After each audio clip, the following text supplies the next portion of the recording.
All right, everybody, we're going to get started. 6 o'clock, 6:01. Thank you, everybody, for coming tonight.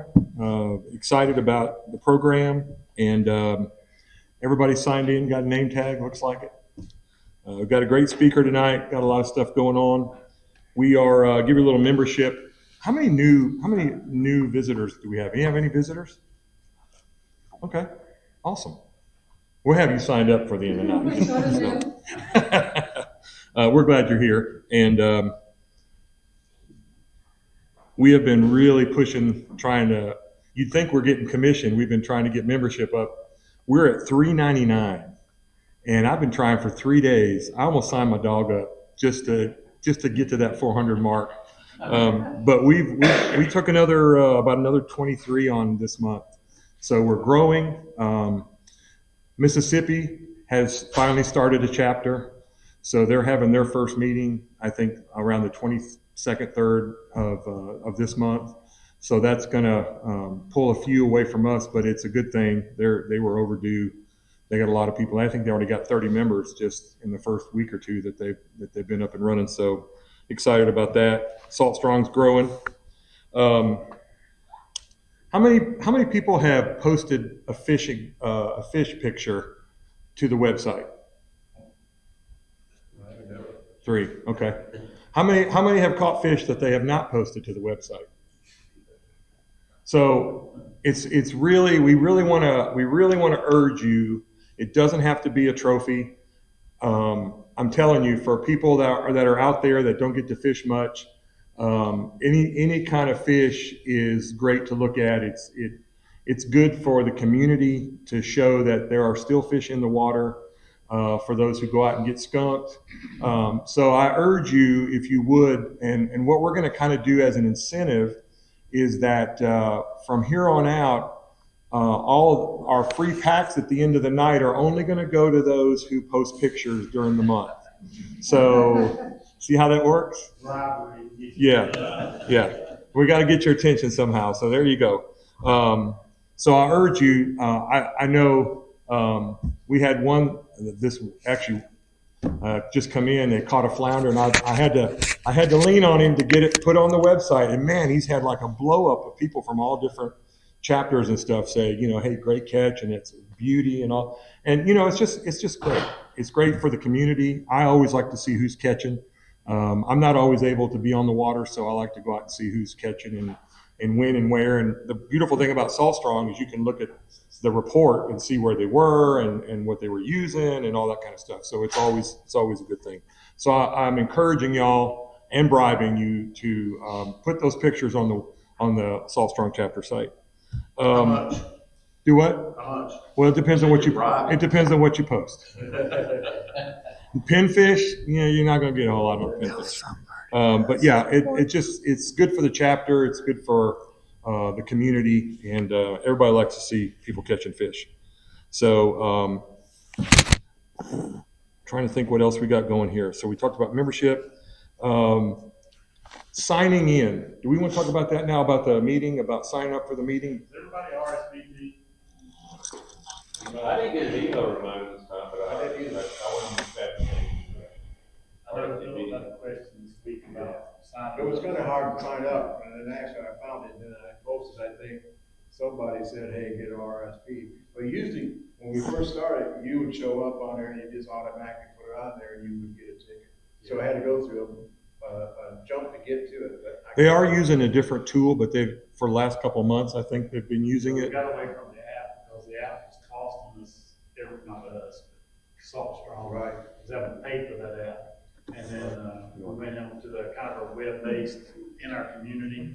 So now we don't have to go outside of the community to RSVP. Right. It is a little different, but it's still. I found it was easy. I was thinking, well, I can post you. Yeah, there you go. Yeah. And so, just we do want to try to get as many RSVPs as we can.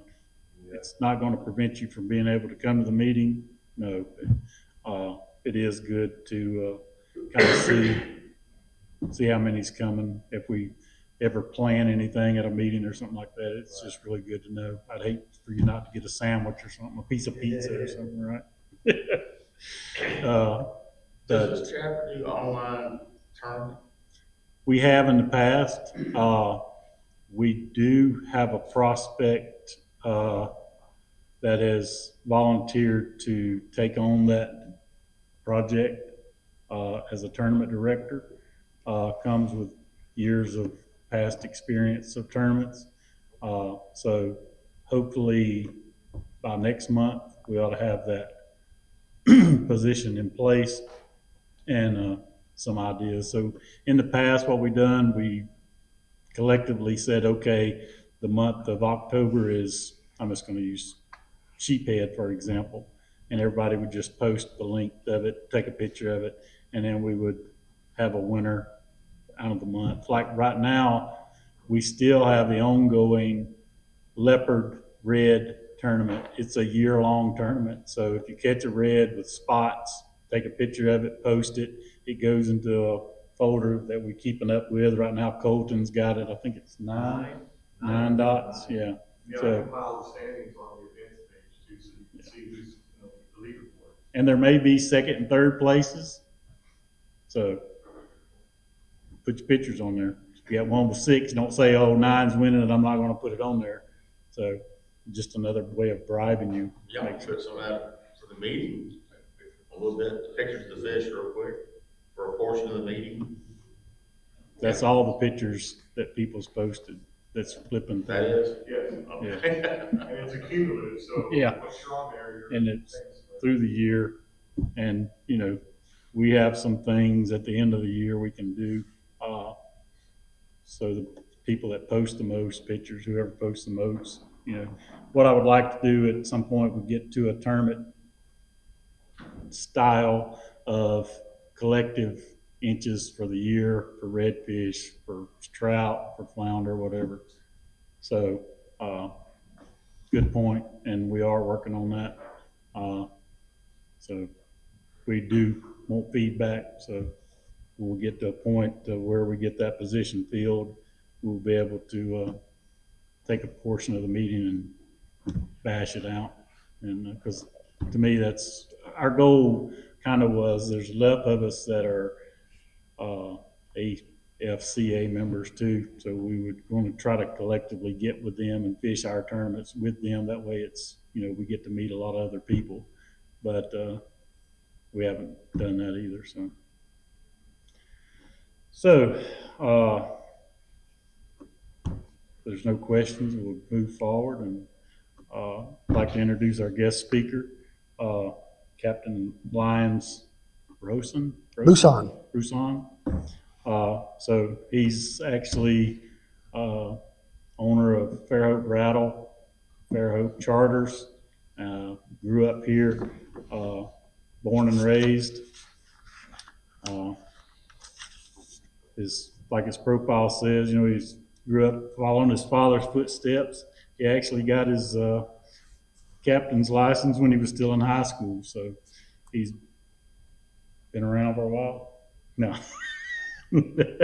And he brought his lovely family with him. So I'm always glad to have them. If you need a gig and stick, I think Bay still makes gig and sticks. So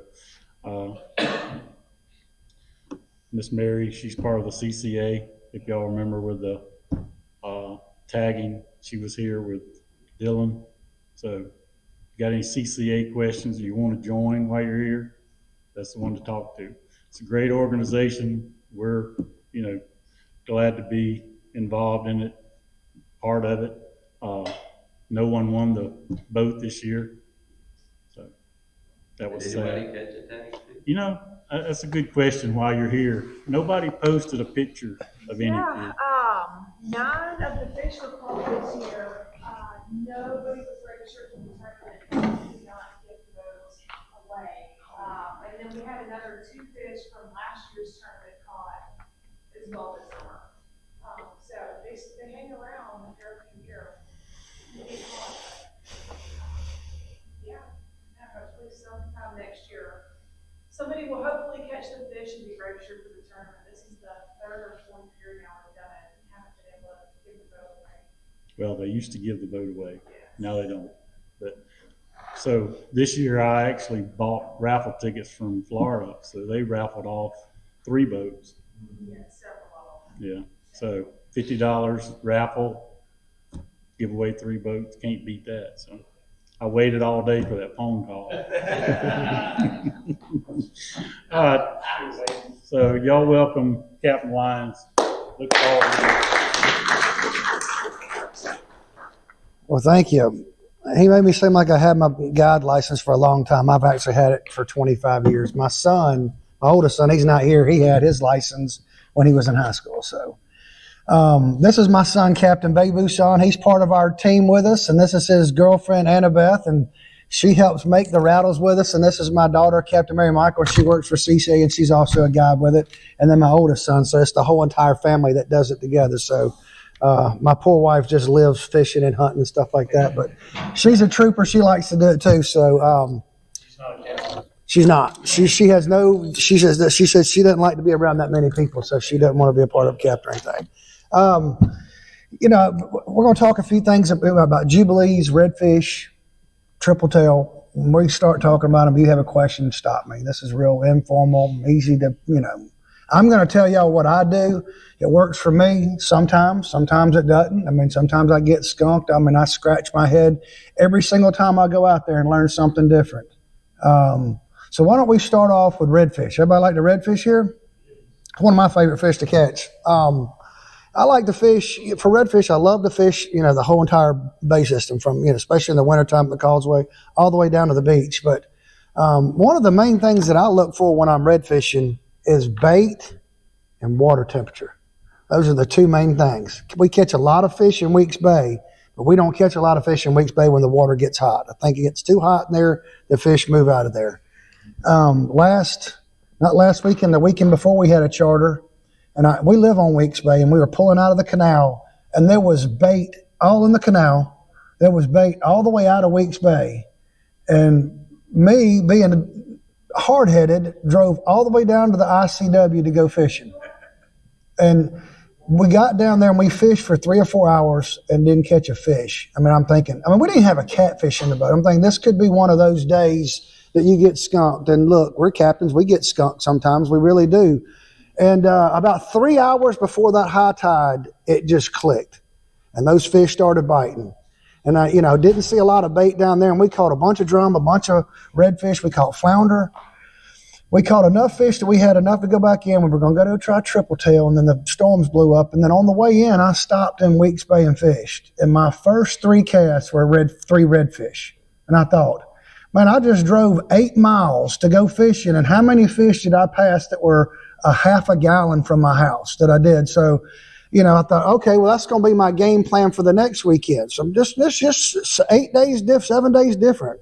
Went back there this weekend, no bait in the canal, no bait in Weeks Bay. The bait was further off past the beacon in Weeks Bay. And then we went and fished the wall, what I call the wall, the bond secure wall, the rock wall down there, and did pretty good. Caught a lot of short fish, which is good. I like to see short fish because we know that's going to be our next seeds for next year. But we ended up catching a pretty decent amount of fish. And I love to fish the wall. And one of the things that I take is, does everybody know where the wall is? Yeah. Okay. When you come out of Weeks Bay, you go through the no wake zone, go out almost about halfway to the beacon, and go south. Or actually, you're going to go, that's really east. You can go that way, because due south would be straight out of the bay. And you're going to start going down about 3 miles, and you're going to start seeing a break wall with pilings. Does anybody know where that is now that I'm talking about it? And what there is probably about 4 miles of wall that's about this tall, a rock wall. And then about every 100 feet, there's a wall, and then there's a piling. Wall, piling, all the way down. They're supposed to do it all the way down to the ICW. That's the plans that they told me. This is a new wall? This wall's been here for 8 years. A lot of people don't even know about it, but it's great fishing. But everywhere there's a piling is a gap that lets water in and out, so you don't get a stagnant exchange of dirty water behind there. They've put enough channels in there to let the water flow in and out of there. And so if you're going to go, my rule is if the water is above the wall, and don't just drive across it, guys, because you're going to tear your motor off. I mean, you've got to go where the piling is. But if the water is across the top of the wall, meaning I can't see the wall, then I go on the inside. If the water is where I can see the wall, I fish on the outside. I think it gets too shallow in there. So, and I think a lot of those fish come in and out. But we like to fish the gaps, and then we like to fish the bank across, and of course the wall on the backside. And what I like to do is I've tried to Carolina fish that and catch redfish. Flounder down there. But what I like to do is when, and I'm a little biased to Fairhope rattles because, we make them and everything. But when I'm fishing, I'll pull up to the wall, and if I have customers, my depths are all different, but I'll take my rod and stick it in the water. And let's say that it's this deep. Then I want my hook to be that deep if I'm fishing for flounder. So I will adjust the tip of my rod to know where that is, and that's how deep I'll make my leader. Because when I'm flounder fishing in those gaps, if you'll cast the rattle as close as you can. I've seen it so clear, y'all, that I've seen the flounder laying on the rocks. How could you ever catch a fish that's laying on a rock without getting hung up unless you suspend the bait right on top of him? So those flounder like to get tight up against those walls. And so we pitch the baits up there and just let them hang. And, and I'm saying it might be this high or it might be 5 inches above it, but a flounder will reach up, pick that up in a heartbeat. So we try to match the depth of what we're fishing. And as the tide comes in or goes out, we may have to adjust it. But if you can find that sweet spot of exactly where they are, not all gaps. You might have to bump down and you'll find a gap, but you might find one that might have 5 or 6 flounder laying in it. Go to the next one, catch 1 or 2 or none, or go 5 poles and then find another one. But if you'll find those gaps where those flounder are laying in and do this technique, it works great. I think one day we were down there about, Mary Michael was we were filming a TV show and we caught 26 flounder in 2 gaps. That was a lot of flounder laid up in those gaps right there. Live or artificial? With the live bait. With bull minnows underneath the rattle right up against it. Went back the next day. None. They just moved. They just left. I don't know if they went on the inside of the wall. We couldn't find them. Went about a quarter mile down and started picking up a few more, but we just caught them when they were perfectly in those gaps. But does anybody have any questions about what I was talking about as depth-wise? Now, when we're down there fishing, some people want to fish for flounder, some want to do redfish. I always think that those redfish move up and down that wall looking for crabs and shrimp and bait. So if the wall's 3 foot deep, we might drop the leader 18 inches, 2 foot. So it's a foot up off the bottom. And we tend to do better. You tend to pick up more puppy drum and stuff like that when you're fishing the wall. When we're fishing on the inside of the wall, we just fish for logs. Anywhere that looks like it might be a redfish, we just pitch a Fairhope rattle with a live shrimp or with a bull minnow or a finger mullet up against the wall and just beat the banks all the way down. If you'll beat them enough, you'll find where the fish are. And they're constantly moving up and down that wall. And I wish I could find them. It was funny. A year ago, we fished a tournament and we caught 60 redfish in 4 hours between maybe 150 yards. Thought, man, we found them. Again, went back the very next day, gone. They were half a mile further up the beach. Were you seeing signs of bait? We were seeing signs of bait. Matter of fact, we were seeing signs that day we got the redfish of too much bait. It's like, you got too much competition with it. But the fish had just moved about a half a mile, quarter mile up the beach. But it took us 2 or 3 hours to find them. So my daughter always tells me, Dad, you don't have patience. And I pull up there, and if I don't get a bite in 5 or 10 minutes, I want to move. And so I'm trying to get myself to calm down and stick things out. But I like to stick and move, and but I don't feel like the fish are that far. I'm just trying to find and move up constantly move until I find one. I catch one, I'll sit there for a minute. When we don't catch one, and about the time you leave, someone catches one, I always look and say, you just bought us 5 more minutes here. See what happens. So there's different techniques that I do as far as keeping myself patient, because I'm not a patient person. As my daughter says, I can't believe you're not skinny as much as you move. So that's one of my favorite. I'll tell you another place I like to fish is any pier along the eastern shore that has old creosote pilings, like Daphne pilings. Anything that's got an old piling to it, because worms get inside those pilings and those redfish like to feed on those worms. And how I know that is, it's probably about 10 years ago, I was on a buddy of mine's pier that had a broken down pier beside it. But he had built like a walkway where he could go over there with a cane pole and fish off that pier inside those poles. And he said, come over here, I got to show you something. So we waded in the water. He had built a ladder up, and the pier that was broken down was probably as big as all these chairs. And it was in October, right around Halloween.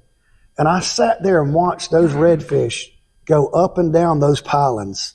And there was probably 50 redfish in there. They were sheephead intermingled, but it was so clear that you could actually see the sun was perfect. And it didn't have a roof, it was just piling, but you could see those redfish.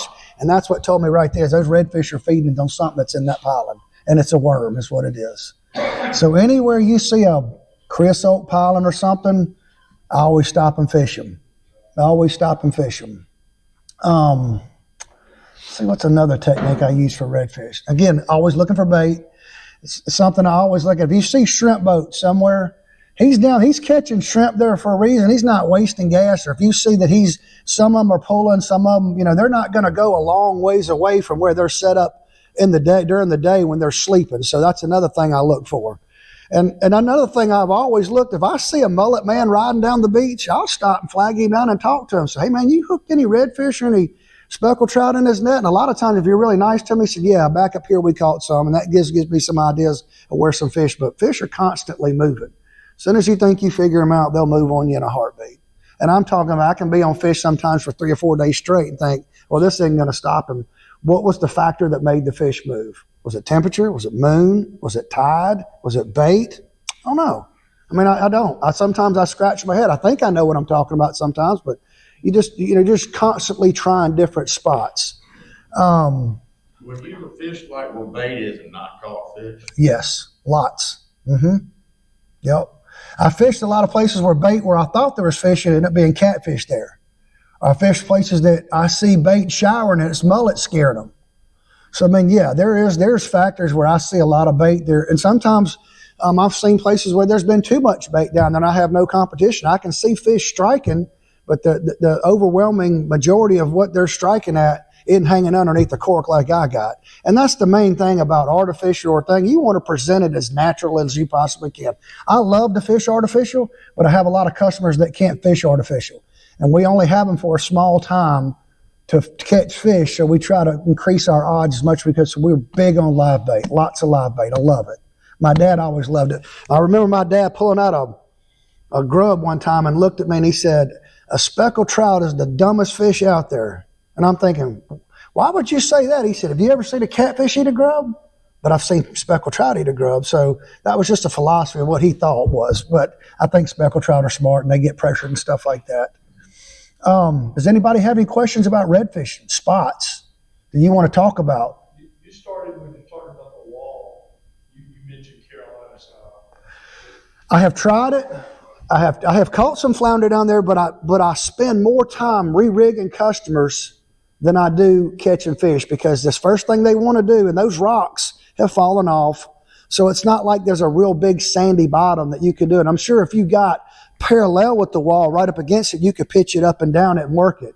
But I'm fishing from here to the wall. So they're casting up there and they're constantly getting hung up. So I tried to find a different way to get the flounder that I know they're against that wall without constantly being hung up. And, the name of the game is to try to keep your lure and your cork or your live bait in the water as much as possible. And if I'm constantly re-rigging them after every 2 or 3 different casts, I love, especially up in the Delta, I love the Carolina fish for flounder. I absolutely love it. It's one of the most rewarding technique. There is a skill to it.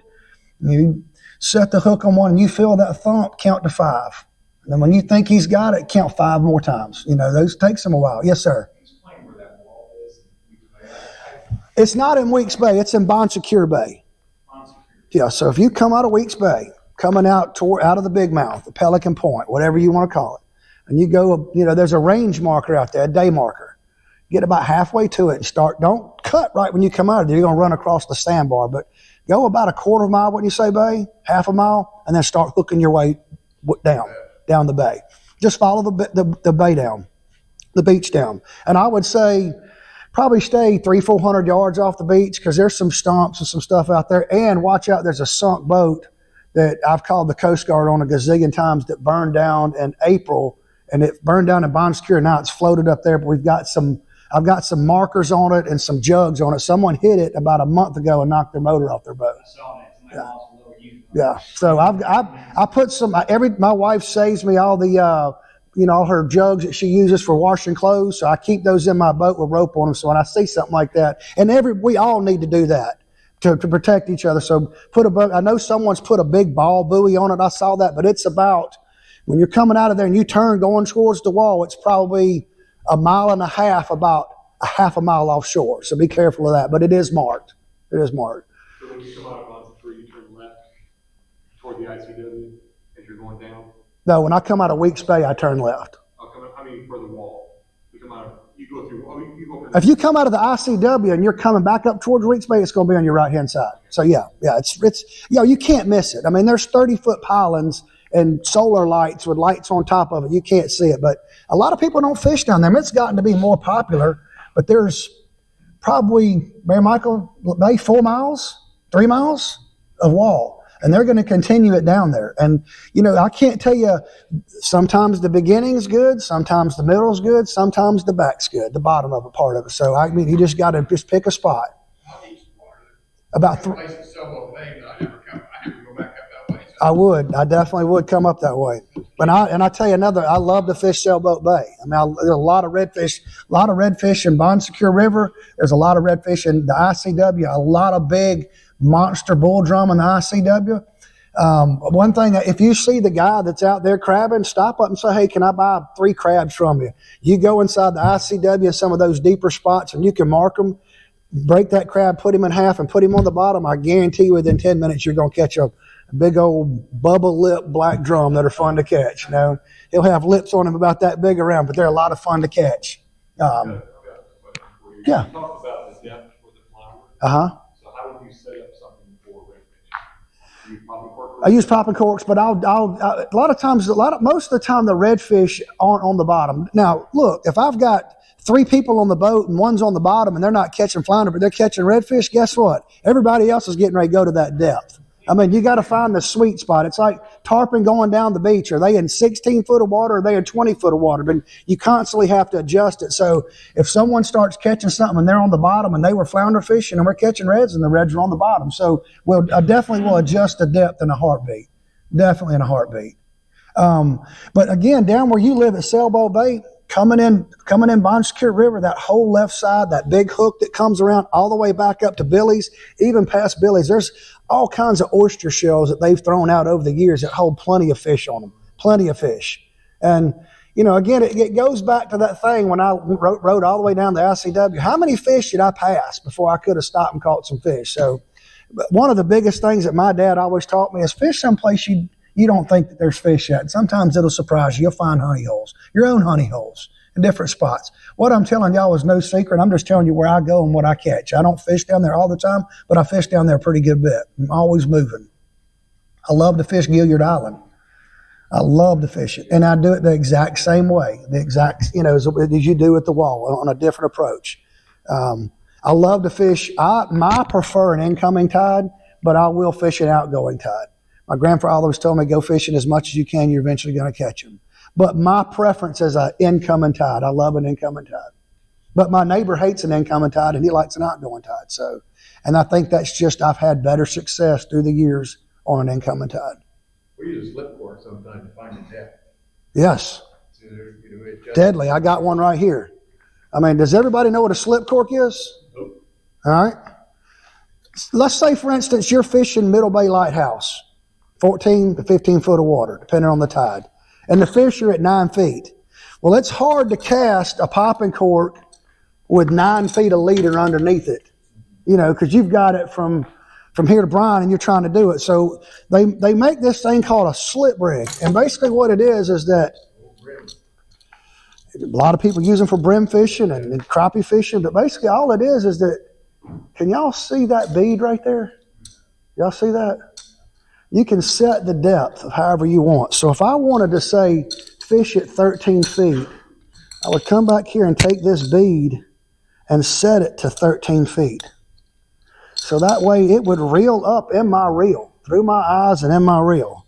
So that way I only had this much to cast. But then in theory, when it gets out there and you get your drift going, I love fishing these things. When you get your drift going, that this cork will sit, it'll go up there and stop at the 13 foot mark. So then it's down at the bottom down there. And basically all it consists of, and this leader short, because this is a rod that I grabbed out of my son's boat on the way home because I was running late. But I like to put about a 3-foot leader on here, and then a swivel, and then you've got a 3/8 ounce weights or a quarter, whatever you want to do, a bead, and then you've got your cork so it doesn't sit there and beat up against it. Then you've got a big bead and then a small bead. Can y'all see that small bead right there? So that small bead will hit that knot up there and it'll hit this. And they make several different kinds of bobber stoppers. I got some I'll pass around to you. I prefer the rubber kind. My son prefers the rope kind because he says that he likes to triple tail fish and he thinks that he'll burn them up. He gets too much wear when he moves the rubber up and down it. So here's the difference in them right there, and I'll pass these around so y'all can look at them. If anybody has a question, I'll be happy to give you some when we're done with them. But the bead part of it, you just stick your line. You know, you're going to start from the top and work your way down to it. So you're going to start with your rubber, small bead, big bead, cork, bead, weight, swivel, leader, hook. Does that make sense? So I'll pass these around and you can look at them. If you have any questions afterwards, stop me and we'll go over to it. I'll draw it out for you. So if you need to do it like that, but that is a very good way to fish. They got different sizes too. They do. And it depends on, you know, I've seen some new ones that have come out and I thought about doing them. I thought, well, why waste my money? Because I've probably got about 20,000 of these things at the house. So we got plenty of them. But yes, sir. Forgive my ignorance, but I'm new to the area here. Welcome. Down here from Missouri a couple months ago. You're mentioning these areas, the Bon Secure. It's really Mobile Bay. It's just a name that they've given to that part of the bay. I'm sorry, what? It's really Mobile Bay. It's just a name that they've given to that particular part of the bay. Okay, so it's in Mobile Bay. Correct. Okay, I wasn't sure where exactly. Do you have internet on here? Can you pull up the like a map of Mobile Bay? Yeah, I'll show it to you. I tried to find it on here. Let's see if he can pull it up. Google Maps, just go to your like street map, and navigate it inside, get the satellite view, you'll see it on that. You can see it. Yeah, you can see it on Google Maps. You can. Where the house is, like you come out of Weeks Bay, head south, there's a group of houses there on the left. It's probably half a mile south of those. It's close. Going back to the slip rig, I liked it. My dad always called it Mobile Bay rig. That's what we've always called it. I like to, if the tide's coming in and say, for instance, here's the rig or here's the lighthouse, I like to start 30 or 40 feet down current of it and let it drift all the way back. And the good thing, these are one of the cork. We sell this 5-inch cork right here. It'll lay over on its side while it's floating. And as soon as the fish hits it, it pops up. And then you know, oh, here it goes. The next thing it goes down. So I like to fish with, pardon? It's a non-weight. I don't fish with weighted corks when it comes to slip corks. And the reason why is I don't want any resistance on that cork or on that bait whatsoever. I want it to drift as naturally as it possibly can going through the current. And if you have a weighted cork and a fish goes up, pulls it, that's more resistance he feels, in my opinion. Is there applications that weighted corks are? Of course there is. It's just my preference. I don't like them. You still have a weight below it. Still have a weight below it because I've got to get it to the depth that I want. It might be 13 feet. At the rigs, it might be 16 feet. But you find that magic spot where those specks are holding up at and you set your depth. I've been to the rigs and they've been 3 foot underneath the cork before. So, I mean, there's different. Here's your point. Yeah, go further south. Oh, by the way, right there, that's a good place to fish. Yeah, that's a good place. Real good place. I like an incoming time. There is the wall right there, y'all. That is it right there. That's it. The Fish River Reef is about, I tell you what, if you get to Fish River Reef and you drive straight to the land, you're going to run into the wall. But Fish River Reef is probably somewhere right in here, and the wall runs from somewhere right in here up to about right in there, that stretch. And they have plans to make it go all the way down to the Bon Secure River. So what you call the wall is all the concrete that they It's ripper. It's yeah. And what they did is that was the only thing I ever saw BP money go for anything towards restoration was that right there when I was a kid growing up, all that was sand. All that was trees. My dad used to take us down there at night. We'd catch soft shells and gig flounder. Matter of fact, my dad got on a Jubilee one time right there when I was born. I was young. I couldn't go with him. The freeboard of the boat was about this. They had to pull the boat all the way across and swim it back across the Big Mouth because it was so full of flounder over there. But that used to be full of nothing but white, beautiful sand there. And so they put this thing, what they call a break wall, to help slow it down. About 3 foot. So it was a road? Well, it's sinking. The wall's sinking. It's silt over there. So yes, it's sinking. And then you'll see behind the wall, there's all kinds of old cypress trees and knots and stuff like that used to be there that the sand was on that are great places to fish now. So Hurricane tears it up. Big time. Very does. I mean, and then all these pine trees right here, they're all dead. Every single one of them. And that's all from the salt spray. So you pretty much exclusively fish on the East Shore? I fish everywhere. I'll go to Dolphin Island. Fish walleye around Goat Island, Bow River. Yes. They got a very similar wall. They do. They have a gabion wallow that's almost the exact same way. And I've never fished it, but I've looked at it, and I don't see why there wouldn't be fish there. Over by the Mobile Yacht Club and all that stuff. I mean, I can't see. I would say Gilliard Island east is where I fish. I mean, that side of the eastern shore. I mean, I'll go over to Dolphin Island, and I love to fish the rigs, and I love to go out on the beachfront and fish. But the majority of my stuff is spent up and down the eastern shore. And we don't have the speckled trout. You can ask my daughter. I go back and show her pictures, and he's like, man.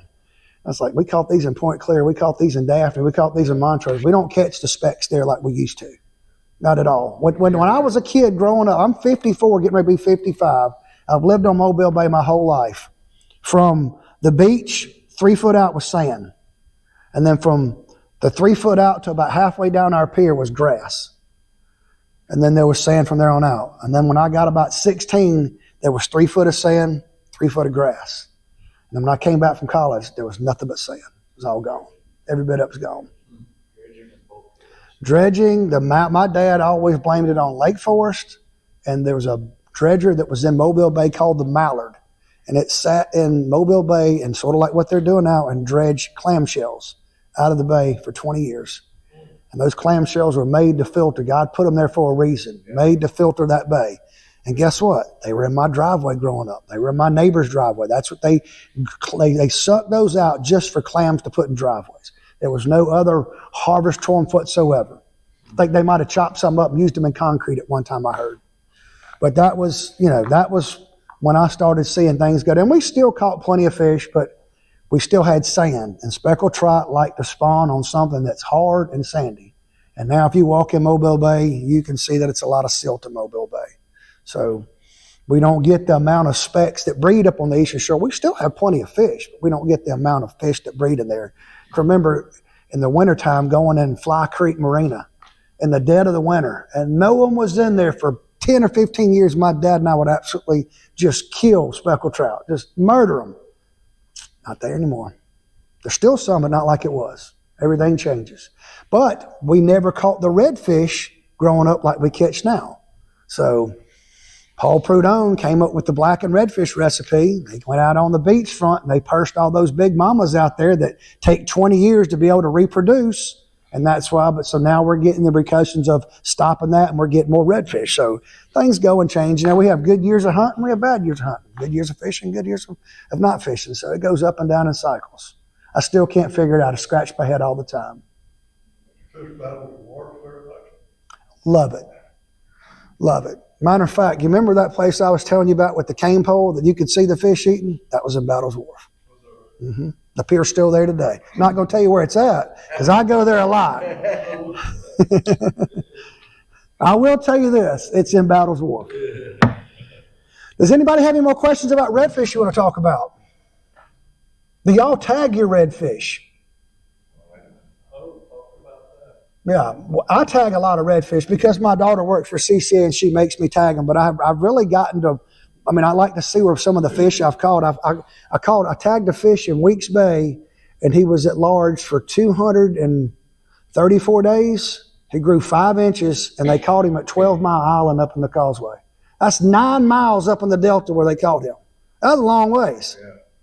A long ways. I just had a recapture of a redfish. We caught it Westphal River in March, and they caught it down at Dolphin Island just recently, and it grew 3.5 inches. And how long was it at Liberty? 150 days. And that's amazing. 150 days, the fish grew 3 inches. We've got bullreds tagged on Dixie Bar that have made it over to Lake Pontchartrain and further west.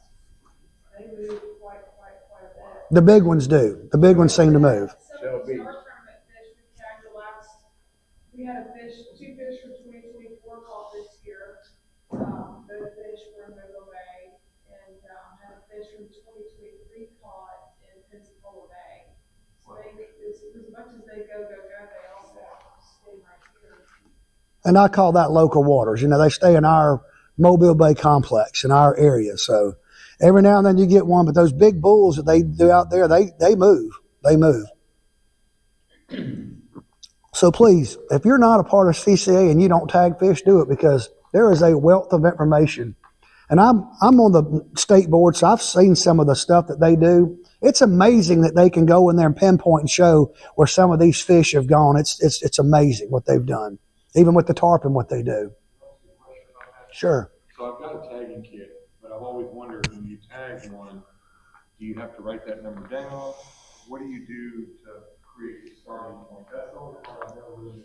Yes, so each tag has a tag number specific to that certain tag. So after you tag a fish, if you take the tag number down and the length of the fish, the approximate location of it, weight, condition the fish was in when you released it, you can go, there's a website, I think it's tags.usouthal.edu. It's on South Alabama. You can Google, it's easy to find. And I've seen pictures of that. Yes. Writing down is So not you enough. can enter everything there is one option. And then also on the Fishing Chaos app as well. Now you do have to go in and give Fishing Chaos permission to share that with South. But they do have an option to enter all that information on Fishing Chaos. Fish Chaos is a lot easier. That South Alabama, they do a great job. I'm not knocking them, but they're budget conscious. So they have an old DOS program. So you have to go into each field, tab over to put everything in that they ask for you. Fish Chaos, you can just go in there. It's real fast. Put the tag number. But if you sign up for Fish Chaos, which I think you should, you have to send them an email saying, hey, this is Captain Lyons Bousson. Please share my data with South Alabama. South Alabama gets it. When you catch a retag, they send you an email that shows you where you caught the fish and where they recaptured and all the data on it. It's pretty cool. I think I got about 15 of them framed at the house. Fish with one of the orange tags. Those are normal tagged fish, part of the Tag Alabama program.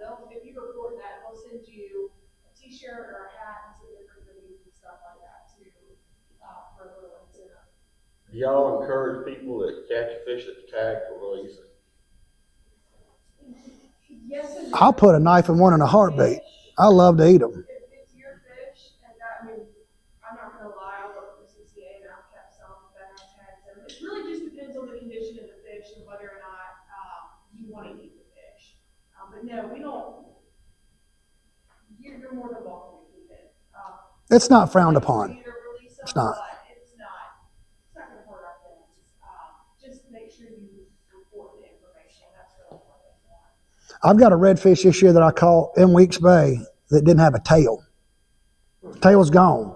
And he fought, remember Mike was with me? We had a little cousin with, he fought just as hard as he would a normal. And I said, we're putting a tag in, I got to find out where this fish goes. So we tagged him and I sent it over to South Alabama. And about a week later, he said, did that fish not, he was looking at the pictures. He said, did that fish? I said, no, he didn't have a tail. He said, I'm ready to watch this one. Missing me too. It'd be a good one to watch. Hadn't been caught yet, so anxious to see. Yeah, we have an event coming up October the 2nd at Oak Hollow. All the sponsorship tables are sold up, but we still have general admission. It's a great cause, a great event. All the money that we raise here, except for $40 a person, stays in this state for our stuff. So the way they set this thing up, that all the money that we raise in here, except for $40 for your membership in it, goes to national, which they use for national stuff, but it stays right here for projects we do in the state of Alabama. And we'd love to have you. It's live music, catered catfish, fried fish dinner, drinks, Where? And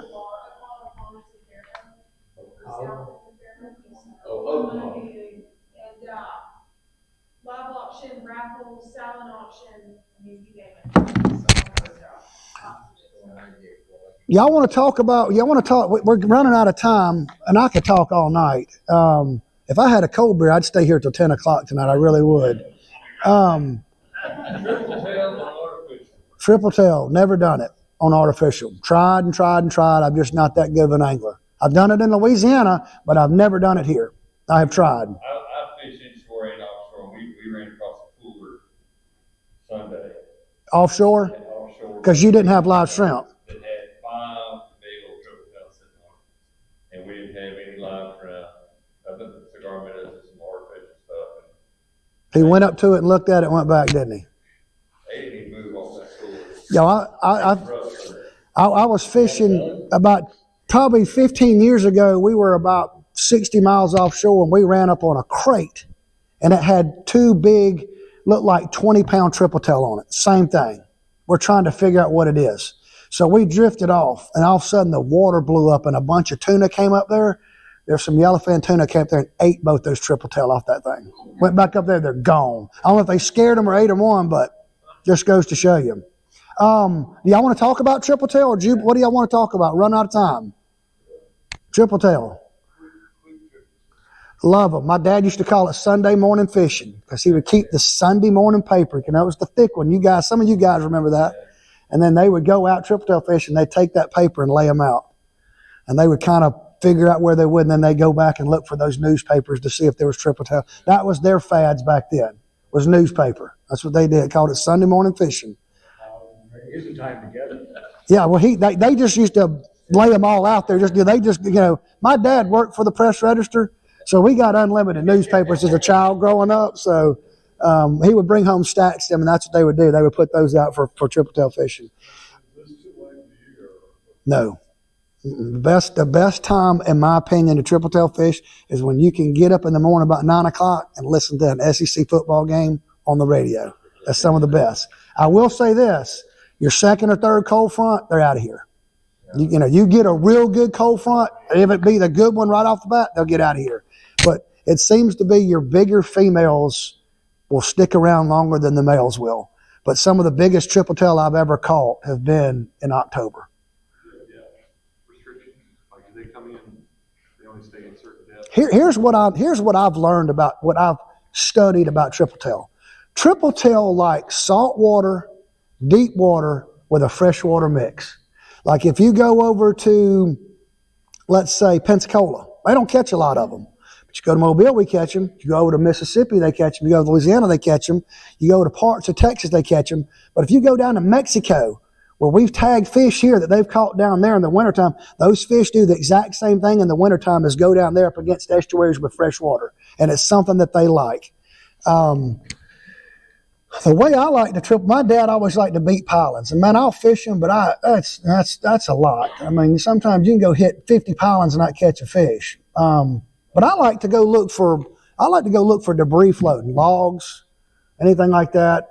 Cooler lid. I've caught them off of a glove. Mary Michael we caught 2 of them off a 10-foot alligator floating out there in Mobile Bay, and there was another one on it. And then we had caught 2 of them, and then she went to make another cast, and that thing was so decomposed that the hook hit the belly, and it went. We said, "That's it. We're done. Yeah. We're going to let him enjoy the guts that's leaking down there." We've never caught them on an anchor. I've never fished out there for anchored ships. I've caught them. I always look for something that's got algae on it, something that's got slime, that's got other bait. And my philosophy is, have you ever seen a triple tail roll up on a side and people say, "Oh, he's asleep right beside the log"? I think he's trying to act like the log so he can ambush bait that's around.